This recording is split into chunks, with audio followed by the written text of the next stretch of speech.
Boa tarde. Boa tarde.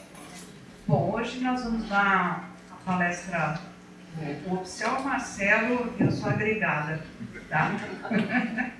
Então, hoje estamos falando de Allan Kardec. Ontem foi aniversário dele, né? Ele nasceu 3 de outubro de 1804. Então, coisa fantástica, né? Nós estamos aqui falando de alguém que nasceu há mais de 200 anos e que nos deixou uma obra maravilhosa que eu acho que uma encarnação só a gente não vai dominar essa obra. E ele fez isso num curto período da vida dele. O Marcelo depois vai dar mais detalhes. Então, aqui a introdução realmente é falar como que há uma forma da nossa reencarnação que é tão bem orquestrada que Kardec nasce numa época onde ele já vem de uma família de um nível já mais preparado, mais elevado, de família de juristas, que logo encaminham ele para a escola sensacional que tinha na Suíça, que era do Pestalozzi. O que tinha de sensacional, que já era um tipo de educação muito avançado até para a nossa época, porque é uma escola onde estimulava o aluno a pensar, estimulava o aluno a observar, estimulava o aluno a ter uma visão científica do aprendizado deles. Então, se eles iam estudar astrologia, eles iam ver o céu, o colégio interno. Então, iam lá, os menininhos, todos ver o céu, analisar as estrelas. A parte da biologia, estudar as aranhas, iam ver as aranhas, e assim por diante. E isso faz todo sentido para a vida de Kardec. Que na vida de Kardec nós vemos como foi importante para a filosofia espírita esse caráter científico, que deu toda a seriedade, deu todo um embasamento para ele poder desenvolver todas as lições que ele recebeu dos espíritos, mas com embasamento científico, onde ele passa a ser reconhecido mais facilmente pela sociedade, pelas pessoas pensantes da época, pelos formadores de opinião, tirando todo um caráter de misticismo. E como que se deu? Lá pelas tantas, a gente sabe que em Paris começou a ter algo que é uma palavra antiga, mas é uma coqueluche, né? Um modismo das pessoas se interessarem pelas mesas, né? O Marcelo depois vai falar das mesas. As mesas que se comunicavam. E ele fica intrigado, como é que se dá essa comunicação? E ele vai se interessando, começa a participar um pouco dessas reuniões, começa a ir na casa de um, na casa de outro. Agora recorte, nós vamos para a África. Estamos na França, vamos para a África. Ao mesmo tempo, na África, tinha uma família do Sr. Baudin. O Sr. Baudin e a sua esposa e 2 filhas, na época adolescentes, já se comunicavam com um espírito chamado Zéfiro. Zéfiro, numa dessas reuniões, fala para o Sr. Baudin: temos que voltar para Paris. Temos que voltar, porque eu preciso reencontrar um amigo e vocês vão ter que também ter a vida com a sequência lá em Paris. E aí, o Sr. Baudin não ficou muito convencido, apesar de Zéfiro falar que as meninas iam casar. Que eu acho que para pais de 2 filhas nessa época devia ser muito importante, né? Mas mesmo assim não fica convencido.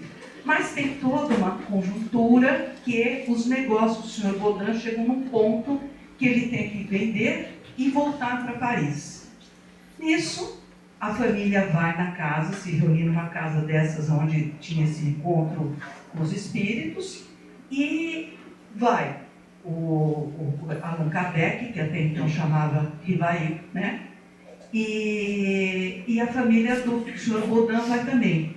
E vai também o espírito Zéfiro, que Zéfiro é um vento, o nome de um vento. Na reunião, o Zéfiro já fica todo animado e fala: que bom, né? Salve, salve, Allan Kardec. E aí conta para Kardec que eles tinham sido encarnados numa época na Gália, né? Eles eram celtas e os 2 foram druidas.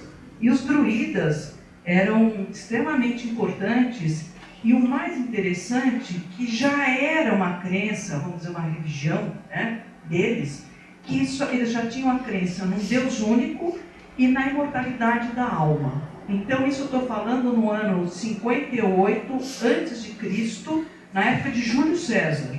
Para quem gosta de ler Asterix, né, sabe como é que os gauleses eram, né, os druidas, tal, eles eram muito resistentes, né, os romanos. Mas então era um povo valente, um povo já com toda essa formação. E assim, uma vez que Zéfiro se apresenta e diz, olha, nós vamos ter uma missão muito importante, você tem uma missão muito importante daqui para frente, aonde, resgatando o começo, todo aquele espírito científico que ele teve desde criança, teve toda uma ressonância, uma atualização, né, dele poder ir fazer uma investigação científica, uma investigação de observação mesmo, criteriosa, porque o Kardec sempre falava, é melhor rejeitar uma verdade do que aceitar muitas mentiras, né? E assim, vamos passar agora para o Marcelo, qualquer coisa me cutuca, eu volto, tá? Boa palestra. Gente, boa tarde. E Kardec, ele, no primeiro momento, se aproxima... Está dando para ouvir? Tá. Ele se aproxima desse fenômeno das mesas girantes que estavam acontecendo em Paris. Esse fenômeno espiritualista, ou então depois como os espíritos vão chamar de uma invasão organizada desse movimento espírita, das manifestações feitas pelos espíritos, já havia começado nos Estados Unidos com as irmãs de Hydesville, melhorou? Com as irmãs de Hydesville, as irmãs Fox em Hydesville, onde já tinham ali uma série de manifestações. Isso começa nos Estados Unidos, depois vai para a França, onde tem as mesas girantes. E Kardec olha aquilo, é convidado a entrar em contato com isso. Ele já era um homem de mais de seus 50 anos. Aos 18 anos, Kardec publica o primeiro livro dele sobre aritmética, que foi um livro adotado na França para estudo nas escolas. E a partir desse livro ele começa a escrever uma série de livros. Então, aos 50 anos, ele era muito respeitado como um estudioso, como alguém das ciências, como alguém da observação. E ele vai na casa de um amigo que o convida e vê que realmente as mesas se mexem. E mais do que se mexem, respondem. E mais do que respondem perguntas mentais, que ele não chegava a formular, mas o espírito já respondia. Então, nos Estados Unidos, ouvia-se muitas pancadas na parede das respostas. Lá nas mesas girantes, ouvia-se as mesas batendo no assoalho e dando as respostas. E ele se interessa por aquilo num aspecto de investigar, de cientista que era. E vê e fala assim, deve existir alguma causa inteligente que está respondendo isso. Porque mesa não pensa, mesa não faz nada. Se a mesa está se comunicando, é alguém que está fazendo essa mesa se comunicar. E naquele momento, não existia qualquer desconfiança de que pudesse ser um espírito. São os espíritos que se manifestam e contam que ali era um espírito. Não foi uma teoria dos homens encarnados. Foi como a espiritualidade se mostrou. E aí, então, ele se debruça sobre aquilo, recebe esse recado de Zéfiro e vai começar o trabalho dele. O primeiro livro dele é o Livro dos Espíritos. Primeiramente publicado com um pouco mais de 500 questões, hoje tem mais de 1000. E a partir dali depois ele traz mais 4 livros, que é o Livro dos Médiuns, o Evangelho segundo o Espiritismo, o Céu e o Inferno e a Gênese. Acho que eu não inverti a ordem, não. Ele faz o estudo e ele tem uma participação muito alta. Ele observa aqueles fenômenos como um cientista observa. Então, como é que um cientista descobre uma lei? Ele observa aquele fenômeno inúmeras vezes, o fenômeno já existe, o fenômeno já acontece, e a partir da observação do que acontece sempre, ele chega à conclusão. Ele chega à lei de como as coisas acontecem. E ele leva esse método para as manifestações mediúnicas e descobre, então, as leis. Por isso que ele tem um embasamento muito maior nessa parte de ciência e é bem mais respeitado. E aí vem a segunda parte. Ele descobre, então, que os espíritos que se comunicam nada mais são do que pessoas desencarnadas. O que significa dizer isso? Ninguém sabe tudo. As pessoas mentem? Mentem. Enganam? Enganam. Falam sobre o que não sabem? Sim. Espíritos, sendo pessoas desencarnadas, fazem a mesma coisa. E a isso vem um alerta para ele da necessidade de confrontar essas respostas dadas para que não se admitisse qualquer tipo de mentira. Então ele aplica mais esse método na codificação. Então o trabalho de Kardec é essencial para que a gente tenha uma doutrina pura do que é transmitido dos espíritos e não qualquer interferência humana. Cabe a Kardec, sim, escolher o tipo de pergunta, organizar os livros, partir ali dos temas que ele vai colocar, como ele vai escrever aquilo, mas a essência, as respostas, são dadas pelos espíritos. E depois a gente vê ele escrevendo. Escreve comentários, tira suas conclusões, e ele também, no Céu e Inferno e na Gênese, ele mesmo escreve. Inspirado, conduzido, depois ele coloca ali. Então, Kardec é, para a gente aqui, da doutrina espírita, o nosso pontapé inicial e a nossa maior referência. E que a gente tenta sempre ao máximo utilizar o método que ele utilizou. Surgiu um livro novo espírita, um novo médium que psicografa, um novo espírito que quer se comunicar.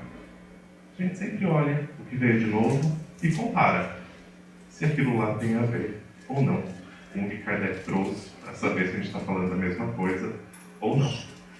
Eu acho que o trabalho de Kardec é este. A Adriana quer acrescentar? Quero. Você tem mais Completando o que você falou, né, que esse método era assim, Kardec formulava a pergunta e dava para os médiuns de lugares diferentes, por exemplo, nos Estados Unidos, na Inglaterra, na França, tendo que estar contextualizando a época, que não havia essa comunicação, né? Que hoje em dia a gente dá um WhatsApp, um Google, tudo mais, todo mundo está conectado. Então, as respostas que foram publicadas, né, Marcelo, são aquelas que coincidiram. Então, respondeu a questão número 1, né, em Paris, em Londres, em Lyon ou qualquer outro lugar. Então, essas que eram as publicadas, que serviram para codificação, né? E outra coisa que eu queria comentar, né, da gente imaginar, e se Kardec, que teve o livre-arbítrio, não tivesse, né, aceito esse desafio? O que seria, né? A gente pensar, né, em nós mesmos, quantos desafios nós temos e a gente diz muitas vezes não por N motivos, mas olha a importância de quando surge uma oportunidade, a gente poder olhar de uma forma amorosa, corajosa, né, que é a coragem, que a gente sabe que é agir com o coração, a gente poder ver quantas coisas que talvez a gente não tenha essa oportunidade de fazer algo tão grandioso, mas que a vida é feita das pequenas coisas, né? E o Kardec serve como um exemplo incrível de dedicação, de perseverança e que modifica a história, né? Porque ele é tido como, né, nós consideramos a terceira revelação, né? Você quer falar das outras? O Espiritismo é considerado a terceira revelação, o Consolador prometido por Jesus, mas acho que pegando o gancho que você trouxe, tem uma frase para a gente finalizar, do irmão X, que está no livro Cartas e Crônicas, que é a psicografia do Chico Xavier, e o que o irmão X fala sobre Kardec é o seguinte: Allan Kardec, apagando a própria grandeza na humildade de um mestre-escola, muitas vezes atormentado e desiludido, como simples homem do povo, deu integral cumprimento à divina missão que trazia à Terra, inaugurando a era espírita cristã, que gradativamente será considerada em todos os quadrantes do orbe como a sublime renascença da luz para o mundo inteiro. Bonito, né? Sim. Muita paz.